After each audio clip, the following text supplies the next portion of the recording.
श्रीमद्वाल्मीकि रामायण अयोध्या कांड अध्याय 79। भरत का अभिषेक। सामग्री की परिक्रमा करके श्रीराम को ही राज्य का अधिकारी बताकर उन्हें लौटा लाने के लिए चलने के निमित्त व्यवस्था करने की सबको आज्ञा देना। तदनंतर 14वें दिन प्रातः काल समस्त राजकर्मचारी मिलकर भरत से इस प्रकार बोले।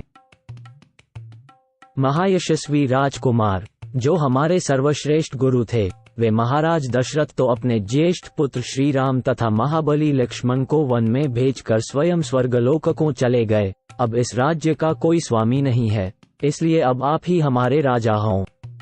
आपके बड़े भाई को स्वयं महाराज ने वनवास की आज्ञा दी और आपको ये राज्य प्रदान किया, अतः आपका राजा होना न्यायसंगत है। इस संगति के कारण ही आप राज्य को अपने अधिकार में लेकर किसी के प्रति कोई अपराध नहीं कर रहे हैं। राजकुमार रघुनंदन, ये मंत्री आदि स्वजन, पुरवासी तथा सेठ लोग अभिषेक की सब सामग्री लेकर आपकी राह देखते हैं।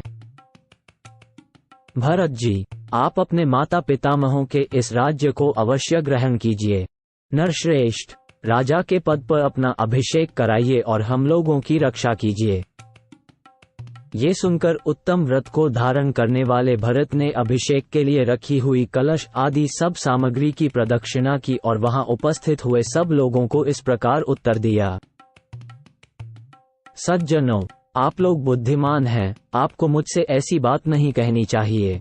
हमारे कुल में सदा ज्येष्ठ पुत्र ही राज्य का अधिकारी होता आया है और यही उचित भी है। श्री रामचंद्र जी हम लोगों के बड़े भाई हैं, अतः वे ही राजा होंगे। उनके बदले मैं ही 14 वर्षों तक वन में निवास करूंगा। आप लोग विशाल चतुर्ंगिनी सेना, जो सब प्रकार से सबल हो, तैयार कीजिए। मैं अपने ज्येष्ठ भ्राता श्री रामचंद्र जी को वन से लौटा लाऊंगा। अभिषेक के लिए संचित हुई इस सारी सामग्री को आगे करके मैं श्री राम से मिलने के लिए वन में चलूंगा और उन नरश्रेष्ठ श्री रामचंद्र जी का वहीं अभिषेक करके यज्ञ से लाई जाने वाली अग्नि के समान उन्हें आगे करके अयोध्या में ले आऊंगा।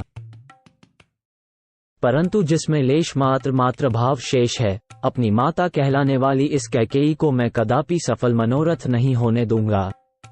श्री राम यहाँ के राजा होंगे और मैं दुर्गम वन में निवास करूंगा। कारीगर आगे जाकर रास्ता बनाएं, ऊंची नीची भूमि को बराबर करें तथा मार्ग में दुर्गम स्थानों की जानकारी रखने वाले रक्षक भी साथ साथ चलें।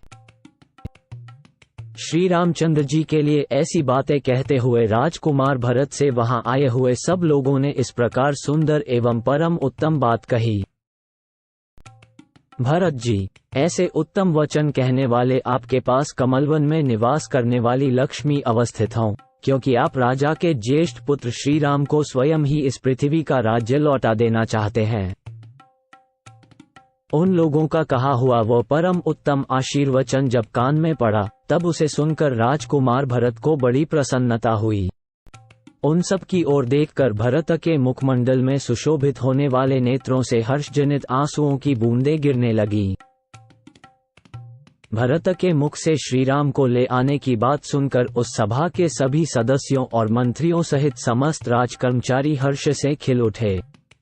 उनका सारा शोक दूर हो गया और वे भरत से बोले, नरश्रेष्ठ, आपकी आज्ञा के अनुसार राज परिवार के प्रति भक्तिभाव रखने वाले कारीगरों और रक्षकों को मार्ग ठीक करने के लिए भेज दिया गया है।